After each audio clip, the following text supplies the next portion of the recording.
गावोगावी आपण पोलीस पाटील मार्फत सर्वांना निरोप पोहोचवला होता. तसेच गावामध्ये सर्वांना त्याच्याबद्दल माहिती दिली होती. आपल्या कायद्यानुसार आपल्याकडे जे मेजर ॲक्ट्स असतात जेणेकरून जसे की आपण भारतीय IPC आहे त्याचं रूपांतर मागच्या वर्षी भारतीय न्याय संहिता ह्या कायद्याचं रूपांतर झालं. हा मेजर ॲक्ट आहे. या मेजर ॲक्टमध्ये बहुतांश सर्व अपराधांचं नोंदणी झालेलं आहे, म्हणजे समावेश झालेला आहे. तरी देखील काही अपराध असे असतात की त्याच्यासाठी विशेष कायदा करण्याची गरज पडते. त्यानुसार मग शासन वेगवेगळी परिस्थिती पाहून विशेष कायदा केला जातो. अगदी उदाहरण द्यायचं झालं तर संघटित गुन्हेगारी म्हणजे संघटित गुन्हेगारी होती तर त्याच्यावरती अंकुश बसवण्यासाठी किंवा करण्यासाठी मोक्का हा महाराष्ट्र शासनाने कायदा आणला आणि त्याची अंमलबजावणी सुरू झाली. अशा अनेक कायदे असतात. तसंच म्हणजे त्याला मायनॉर ॲक्ट्स आमच्या भाषेत म्हटलं जातं.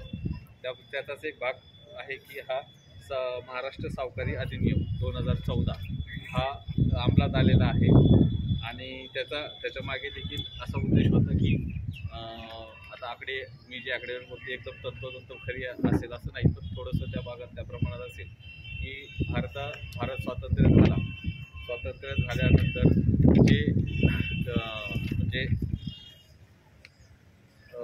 बँकांमार्फत किंवा एकदम ऑर्गनाइज एजन्सीमार्फत लोन देण्याचं म्हणजे कर्ज देण्याचं प्रमाण अगदी एक 10-12% किंवा 10-15% ह्याच्यात असेल. आणि जे व्यक्तीमार्फत पूर्वी व्यक्ती असायच्या त्यांच्याकडून ते कर्ज वाटप केलं जायचं, म्हणजे जमिनी देऊन घेतले जात होते, म्हणजे ते सावकारकी असायची. तर त्याचं प्रमाण खूप प्रमाणात होतं. त्याचं जसं काळ पुढे गेला, स्वातंत्र्य होऊन जसे वर्ष पुढे गेले, 1970-80च्या दशकामध्ये नॅशनलायझेशन झालं खूप साऱ्या बँकांचं. त्या बँकांमार्फत लोन देण्याचं प्रमाण देखील वाढत गेलं आणि जसं हे व्यक्तिगत कर्ज घेण्याचं प्रमाण आहे त्याचं रूपांतर म्हणजे ते कमी होत गेलं. आणि तरी देखील हे म्हणजे व्यक्तीमार्फत जे सावकारांमार्फत जे कर्ज म्हणजे अडीअडचणीसाठी कर्ज घेतात त्याच्यातून जी फसवणूक होते, पिळवणूक होते, हे थांबत नव्हती किंवा थांबलेली नव्हती. त्याच्यासाठीच हा महाराष्ट्र सावकारी अधिनियम 2014 लागू केला. इंग्लिशमध्ये त्याला महाराष्ट्र मनी लेंडिंग रेग्युलेशन ॲक्ट 2014 असा आहे.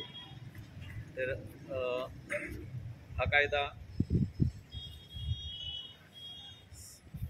DDR म्हणजे निबंधक जिल्हा उपनिबंधक यावर त्यांचे प्रशासनामार्फत राबवला जातो.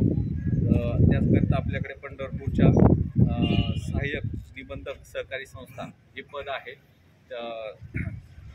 त्या पदाचे अधिकारी योगिता मोर्डे मॅडम त्या आपल्याकडे इथे उपस्थित आहेत. त्याबद्दल त्या मार्गदर्शन पण करणार आहेत. तसेच GA कदम साहेब हे आज त्यांचं वय 82 आहे.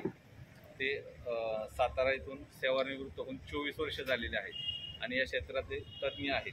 त्यांना कायद्याची एकदम सखोल अभ्यास आहे, अनुभव आहे.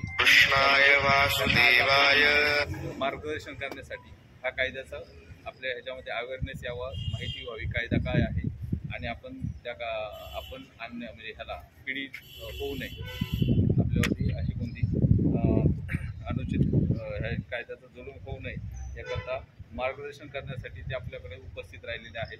त्यामुळं सर्वात वय त्यांचं 82 आहे, तरी आज देखील ते खूप म्हणजे आपल्याला माहिती देणार आहेत.